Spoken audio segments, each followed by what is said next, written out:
आज हम मॉड्यूल 1 के लास्ट टॉपिक पे पहुंच गए हैं। जी हाँ, हम बात करने वाले हैं आज मैक्सिमम पावर ट्रांसफ़र थ्योरम के बारे में। जी हाँ, तो डीसी नेटवर्क फर्स्ट मॉड्यूल के अंदर का सबसे आखिरी टॉपिक, लास्ट टॉपिक, लेकिन काफ़ी ज़्यादा इंपॉर्टेंट टॉपिक। किसी भी यूनिवर्सिटी के आप स्टूडेंट होंगे, आपके लिए बहुत ज़्यादा इंपॉर्टेंट टॉपिक है।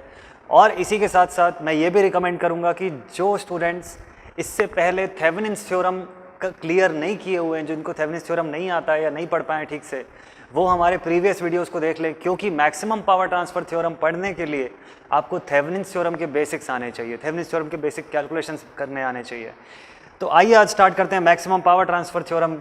और ये थ्योरम क्यों स्पेशल है, क्या खास चीज़ है इसके अंदर, क्यों डिफरेंट है ये बाकी पुराने प्रीवियस थ्योरम से, इसके बारे में बात करेंगे। साथ ही साथ मैं ये भी बात करूँगा कि मैक्सिमम पावर ट्रांसफ़र थ्योरम की बेसिक कंडीशन क्या होती है। मैंने कई यूनिवर्सिटीज़ में इस चीज़ को देखा हुआ है कि यूनिवर्सिटीज़ के बेसिक जो क्वेश्चंस होते हैं उसमें एक पर्टिकुलर पार्ट क्वेश्चन का ये भी होता है कि what is the basic condition of maximum power transfer theorem. ये कंडीशन एक ऐसी चीज़ है जिसके लिए हमको एक शॉर्ट सा डेरिवेशन देखना होता है। तो पूरे फर्स्ट चैप्टर के अंदर, पूरे इस फर्स्ट मॉड्यूल के अंदर एक ये टॉपिक है जिसके अंदर हमको कुछ डेरिवेशन पार्ट भी करना है। इसके साथ ही साथ हम उस फेज पे जाएंगे जहाँ पे मैं आपको बताऊंगा step for solving the numerical, और इसके बाद हम फिर एक क्वेश्चन पे इसका पूरा अप्रोच अप्लाई करके देखेंगे। तो इतनी सारी चीज़ें हम आज इस वीडियो में कवर अप करने वाले हैं। तो आइए सबसे पहले शुरू करते हैं मैक्सिमम पावर ट्रांसफ़र थ्योरम के स्टेटमेंट से। सबसे पहले मैं आपके लिए स्टेटमेंट लिखता हूँ, उसके बाद मैं आपको इसका मीनिंग समझाऊंगा कि इस स्टेटमेंट में क्या बताया जा रहा है। तो आइए देखते हैं मैक्सिमम पावर ट्रांसफ़र थ्योरम का स्टेटमेंट। तो मैक्सिमम पावर ट्रांसफ़र थ्योरम का ये स्टेटमेंट लिखा हुआ है मैंने। आइए रीड कर देते हैं इसको जल्दी से और समझते हैं कि क्या करना है हमको इस मैक्सिमम पावर ट्रांसफ़र थ्योरम के अंदर। सबसे first thing, according to the maximum power transfer theorem, the condition for maximum power flow through the load resistance can be achieved when the load resistor equals the Thevenin's equivalent resistance RTH। ये maximum power transfer theorem क्या state करता है? देखिए, maximum power transfer theorem का basic use वहाँ पे होता है जब आपको किसी लोड रेजिस्टेंस के across highest amount of power that can be dissipated calculate करना हो। ऐसा करने के लिए आप सिर्फ गिवन लोड रेजिस्टेंस की वैल्यू सफिशिएंट नहीं होती है कि मैक्सिमम पावर डिसिपेट किया जा सके। तो there are some requirements so that कि आप उस लोड रेजिस्टेंस की वैल्यू को वेरी कर सकें, ऑल्टर कर सकें, चेंज कर सकें, और उसे कितना चेंज किया जाए, यही होती है मैक्सिमम पावर ट्रांसफ़र होने की कंडीशन। की maximum value of transferred power can be achieved in one particular condition. When, what is that condition? The condition is that when the load resistor equals the Thevenin's equivalent resistance, in that particular condition, the power flowing through that load resistance will be maximum. तो यही condition हमको find out करना है इसके अंदर। और ये condition कैसे आई, उसी के लिए एक शॉर्ट सा डेरिवेशन है जो मैं आपको अभी बताऊंगा। तो आइए सबसे पहले तो उसका डेरिवेशन देखते हैं। डेरिवेशन के बाद फिर मैं आपको बताऊंगा कि जब उस डेरिवेशन से हमको कंडीशन मिल जाएगी मैक्सिमम पावर ट्रांसफ़र करने की, देन इसके बाद कितना पावर ट्रांसफ़र होगा मैक्सिमम, वो वैल्यू हम कैलकुलेट कर लेंगे। फिर इसके बाद मैं आपको बताऊंगा स्टेप फॉर सॉल्विंग कि उस थ्योरम को कैसे अप्लाई करना है किसी भी गिवन इलेक्ट्रिकल सर्किट में। तो आइए देखते हैं कि मैक्सिमम पावर ट्रांसफ़र की डेरिवेशन कैसे शुरू होती है, कैसे हमको इसकी कंडीशन को आइडेंटिफाई करना है, और कैसे फाइंड करना है हमको इसकी पीक अमाउंट ऑफ पावर जो इसके अंदर फ्लो होने वाली है। तो आइए शुरू करते हैं इसके सर्किट से। तो आइए देखते हैं condition for maximum power transfer, जो इसके स्टेटमेंट में हम लोगों ने पढ़ा हुआ था कि RTH should be equal to RL या RL should be equal to RTH। इस कंडीशन को एक्चुअल में कैसे कैलकुलेट किया जाता है, कैसे पता चलता है कि इसी कंडीशन पे पीक पावर फ्लो होगी, इसके लिए जो शॉर्ट सा डेरिवेशन है, शुरुआत होगी इसकी थेवेनिन्स थ्योरम से। क्योंकि हम लोड रेजिस्टेंस को थेवेनिन्स थ्योरम के इक्विवेलेंट रेजिस्टेंस से हम इक्वेट करने वाले हैं, इसीलिए इसकी थ्योरम के लिए रिक्वायर्ड थिंग ये है कि सबसे पहले किसी भी गिवन इलेक्ट्रिकल नेटवर्क को आप थेवेनिन्स इलेक्ट्रिकल नेटवर्क में पहले तो ट्रांसफॉर्म कर लीजिए। तो मतलब इस ट्रांसफॉर्मेशन तक वो सभी स्टेप्स जो थेवेनिन्स थ्योरम में हमने पढ़े हैं, वो सारे के सारे स्टेप्स आपको अप्लाई करने हैं गिवन इलेक्ट्रिकल नेटवर्क में। जब आपका सर्किट इस फॉर्म में ट्रांसफॉर्म हो जाएगा, इस थेवेनिन्स इक्विवेलेंट में चेंज हो जाएगा, यहाँ से शुरू होता है मैक्सिमम पावर ट्रांसफ़र थ्योरम का डेरिवेशन। तो आइए देखते हैं। सबसे first thing, the power through load resistance RL can be given as power is equal to I²R। देखिए, यूजुअली पावर का जो फॉर्म होता है इसको हम लोग I²R के फॉर्म में शो कर रहे हैं अगर डीसी नेटवर्क है तो चूंकि मैं लोड रेजिस्टेंस के अक्रॉस की पावर कैलकुलेट कर रहा हूँ, तो it is important that the resistance should be load resistance RL और इसके अंदर से फ्लो होने वाली करंट इज IL। तो मैं इसकी पावर को एक्सप्रेस कर सकता हूँ IL² RL के फॉर्म में। ठीक, बाय थेवेनिन्स थ्योरम अच्छा एक चीज़ आपने नोटिस किया होगा कि यहाँ पे मैंने इसको वेरिएबल रखा हुआ है। क्यों वेरिएबल रखा हुआ है? क्योंकि अगर इसको मैं कांस्टेंट रखूंगा तो इसकी गिवन वैल्यू पे ज़रूरी नहीं है कि मैक्सिमम पावर फ्लो हो जाए, लेकिन इसको अगर मैं वेरी करता जाऊँ, जिस कंडीशन पे मैं मैक्सिमम पावर मिलेगी मुझे, उस कंडीशन तक अगर मैं वेरी करता चला जाऊँ इसको, that is RL should be equal to RTH, इसको RTH के बराबर होते तक मैं वेरी कर दूँ, तब मुझे मिलेगी इसके अंदर मैक्सिमम पावर। तो इसी के लिए मैंने इसको वेरिएबल रखा हुआ है। और थेवेनिन्स थ्योरम के हिसाब से आपको क्लियर होगा, अगर आपने पुराने वीडियोस हमारे देखे होंगे तो वहाँ थेवेनिन्स थ्योरम के अकॉर्डिंग आपने एक आइडेंटिटी देखी होगी जहाँ हम लोग लिखते हैं IL is equal to VTH upon RTH plus RL। So in our first equation we are going to put the same value of IL and then this power becomes VTH upon RTH plus RL, और चूंकि IL square था तो ये भी पूरा square into RL। ठीक है, अब रिक्वायरमेंट ये है कि हमको वैल्यू चाहिए RL की, तो सबसे पहला काम ये करते हैं कि पूरे इक्वेशन को डिफरेंशिएट कर देते हैं विथ रिस्पेक्ट टू RL और इक्वेट कर देते हैं उसको 0 से। तो लिखता हूं मैं यहाँ पे differentiating the above equation with respect to RL and equating it to 0। तो अब देखते हैं, इसको डिफरेंशिएट कर दिया, डिफरेंशिएट करने के बाद जो वैल्यू मिली that is VTH square into RTH plus RL का whole square minus 2RL into RTH plus RL upon RTH plus RL whole to the power 4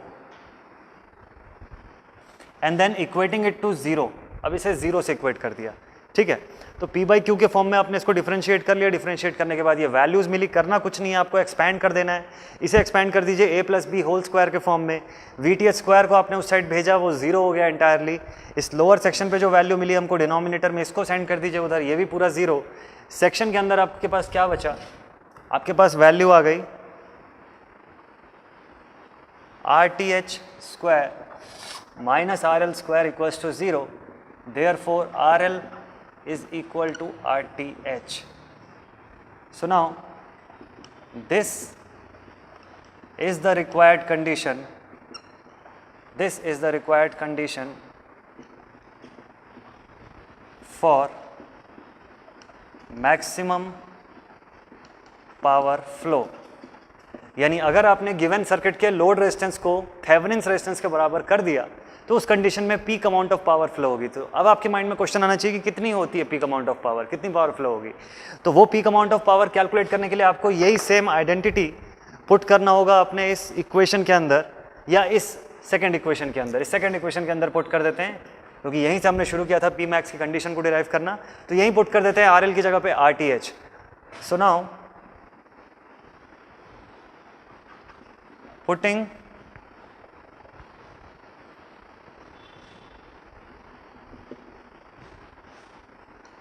the value of RL is equal to RTH in equation number 2, second equation में put कर देते हैं इसको। So now the maximum power P max will be equal to VTH square upon RTH plus RTH का square into RTH। ठीक है, RL की जगह पे मैंने RTH पुट कर दिया, तो RTH plus RTH that is 2 RTH square, और 2 RTH स्क्वायर को हम लोग लिख सकते हैं कि P max is equal to VTH square upon 4 RTH square into RTH। तो RTH से RTH को आप कैंसिल आउट कर सकते हैं और यहाँ से मैक्सिमम पावर मिलती है हमको P max is equal to VTH square by 4 RTH।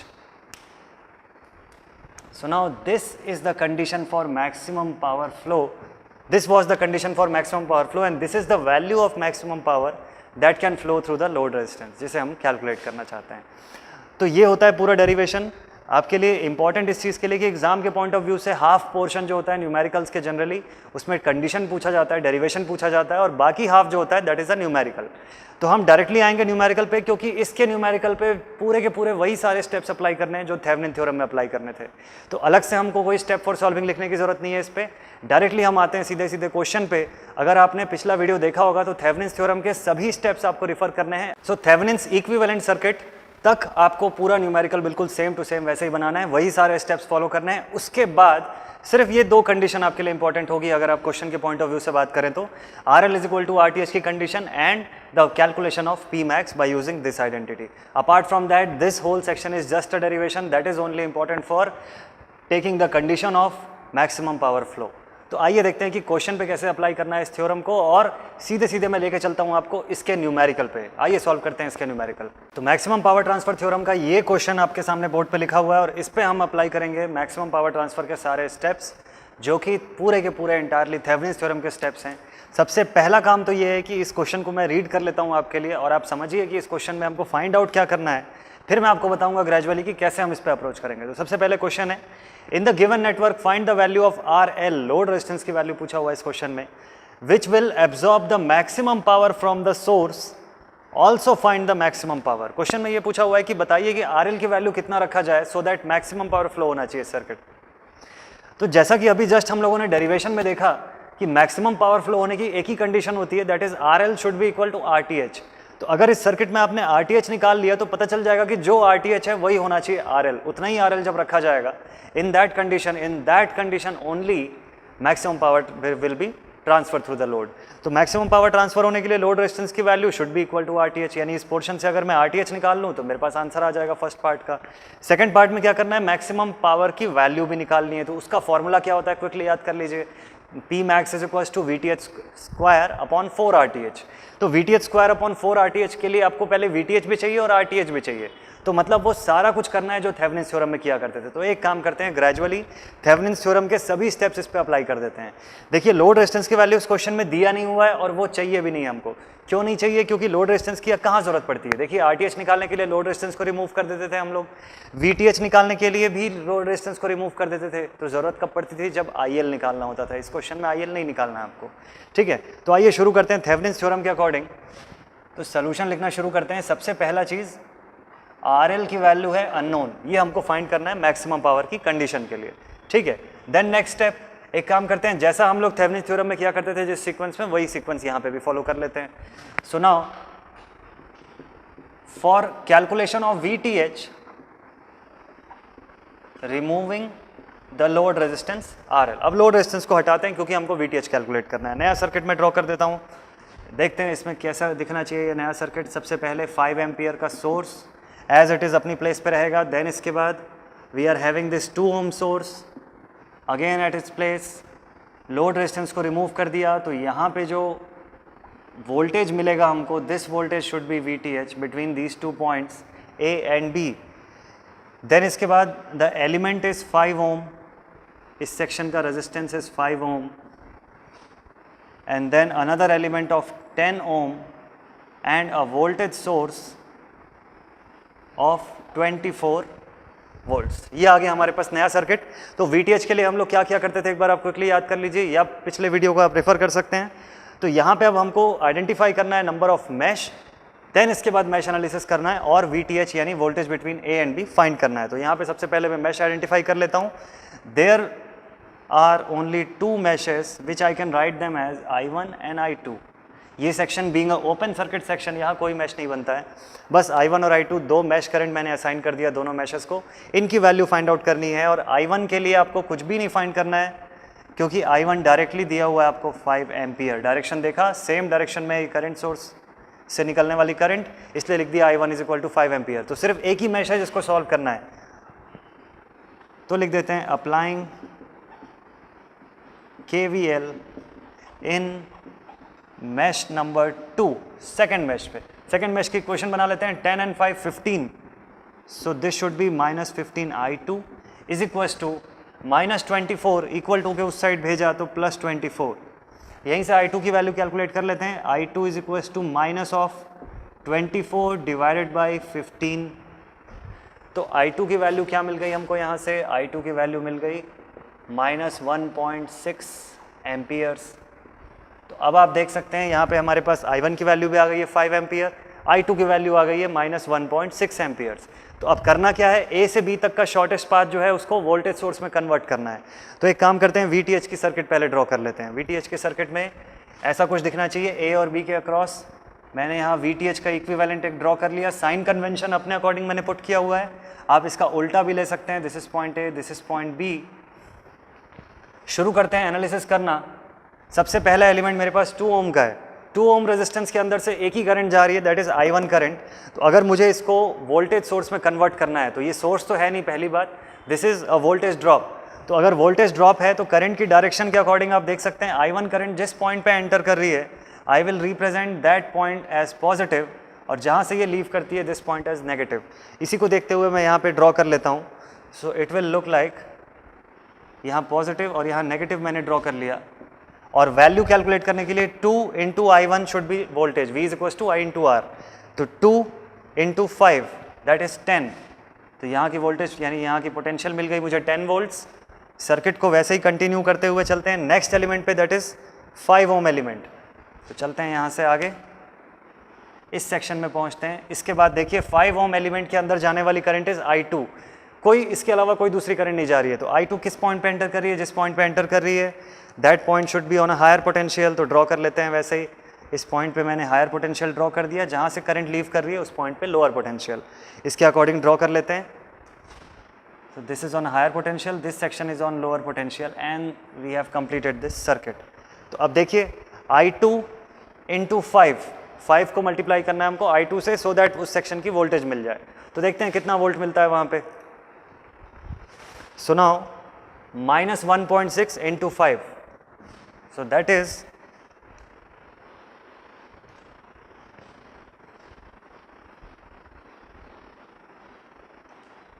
-8.0 volts, नीचे प्लस ऊपर माइनस, यानी डायरेक्टली लिख सकते हैं -8 वोल्ट्स इस सेक्शन की करंट वोल्टेज। अब करना क्या है, अब हमको इस पूरे सेक्शन के अंदर क्लॉकवाइज डायरेक्शन में इक्वेशन लिखना है और इसी से VTH की वैल्यू कैलकुलेट करनी है। तो आइए क्विकली कैलकुलेट कर लेते हैं जल्दी से यहाँ पे। So we will write it as -VTH, then यहाँ लिखेंगे हम -8 एंड देन +10 इक्वल्स टू 0, और VTH is equal to 2 volt. मिल गई यहाँ से VTH की वैल्यू। चलते हैं नेक्स्ट स्टेप पे टू कैलकुलेट आवर RTH। तो RTH के लिए वही काम करते हैं जो थेवेनिन्स में लिखा हुआ है। Again remove RL and replace all the active sources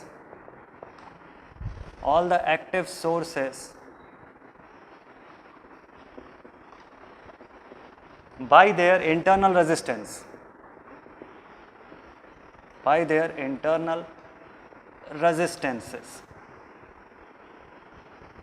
so now again एक बार एक नया सर्किट ड्रॉ कर लेते हैं इसके लिए। इस नए सर्किट में सभी एक्टिव सोर्स को मैं रिप्लेस कर दूंगा उसके इंटरनल रेजिस्टेंस से,